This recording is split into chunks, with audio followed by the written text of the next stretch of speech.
नमस्कार, आप देखना शुरू कर चुके हैं महाखबर। आप पहली बार हमारे चैनल पर आए हैं तो हमें सब्सक्राइब करें, शेयर करें। राहुल की सदस्यता जाने के बाद वायनाड की सीट खाली हो गई है। ऐसे में कहा जा रहा है कि जल्द ही इस सीट पर उपचुनाव हो सकते हैं। सवाल ये है कि नियम क्या कहता है। अगर उपचुनाव हुए तो कांग्रेस की टिकट पर चुनाव कौन लड़ेगा, आइए समझते हैं। चुनाव आयोग ने बुधवार को कर्नाटक विधानसभा चुनाव का ऐलान कर दिया है। इस दौरान आयोग ने हाल ही में खाली हुई केरल की वायनाड सीट को उपचुनाव का ऐलान नहीं किया है। कांग्रेस नेता राहुल गांधी इस सीट से सांसद थे और राहुल गांधी की सदस्यता रद्द हो चुकी है। राहुल गांधी ने 2019 में केरल के वायनाड सीट से लोकसभा चुनाव जीता था और राहुल की सदस्यता जाने के बाद अब वायनाड की सीट खाली हो गई है। हालांकि पंजाब के जालंधर लोकसभा सीट के साथ ही 3 राज्यों के 4 विधानसभा सीटों के लिए उपचुनाव की तारीख का ऐलान जरूर हुआ है। वायनाड लोकसभा सीट केरल में पड़ती है और 2009 में ये सीट अस्तित्व में आई थी और 2008 में परिसीमन के बाद इसे लोकसभा सीट के रूप में घोषित किया गया था। यहाँ पर पहली बार 2009 में चुनाव हुए। पहले चुनाव में ही भारतीय communist party candidate advocate M Rahmatullah को कांग्रेस उम्मीदवार MI सानावाई ने लगभग 1,53,439 वोटों से हराया था। 2014 में लोकसभा चुनाव में भी कांग्रेस ने बाजी मारी थी। चुनाव आयोग के मुताबिक पंजाब की जालंधर लोकसभा सीट पर 10 मई को चुनाव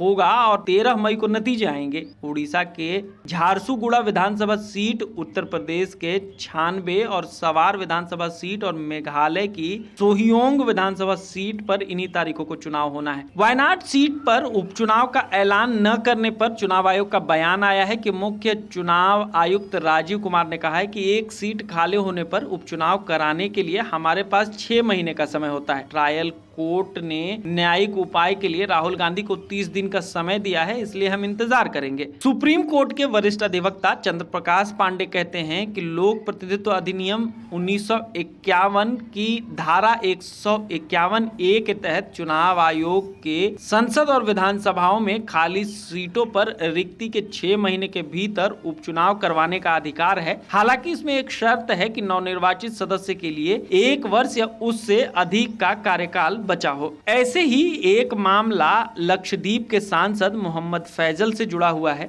एनसीपी नेता मोहम्मद फैजल को हत्या के एक मामले में 10 साल की सजा मिली है। इसके बाद नियम के अनुसार लोकसभा सचिवालय ने उनकी सदस्यता रद्द कर दी है। इसके बाद चुनाव आयोग ने उपचुनाव की तारीखें भी घोषित कर दी हैं। हालांकि बाद में उपचुनाव पर कोर्ट ने रोक लगा दी थी। अब एक बार फिर से केरल हाई कोर्ट फैसले के बाद फैजल की सदस्यता बहाल कर दी गई है। इसी मामले में सुप्रीम कोर्ट में भी फैजल ने याचिका दायर की थी, जिस पर सुनवाई जारी है। ऐसे में राहुल गांधी के मामले में भी उपचुनाव पर पेंच फंस सकता है। अगर चुनाव आयोग घोषणा करता है तो चुनाव प्रक्रिया पूरी होने से पहले अदालत द्वारा दोष सिद्ध होने पर रोक लगाने की स्थिति में मतदान को रद्द करना पड़ सकता है। इसे समझने के लिए हमने वरिष्ठ लोगों से बात की तो उन्होंने कहा कि केरल के वायनाड सीट काफी अहम है। इसकी सीमाएं तमिलनाडु के अलावा कर्नाटक में भी लगी हुई हैं और कर्नाटक में अभी चुनाव होने हैं। ऐसे में अगर यहाँ उपचुनाव हुए तो कांग्रेस की तरफ से कोई गांधी परिवार के सदस्य ही यहाँ से चुनाव लड़ सकता है। प्रियंका गांधी का नाम सबसे आगे चल रहा है। प्रियंका के आने से तमिलनाडु और कर्नाटक पर इसका असर पड़ेगा। अगर प्रियंका चुनाव लड़ती हैं तो इससे राष्ट्रीय स्तर पर इसको लेकर बातचीत होगी। इसका फायदा भी कांग्रेस उठा सकती है। हालांकि कुछ कांग्रेस नेताओं का कहना है कि उपचुनाव होने की स्थिति में स्थानीय नेता को भी टिकट दिया जा सकता है।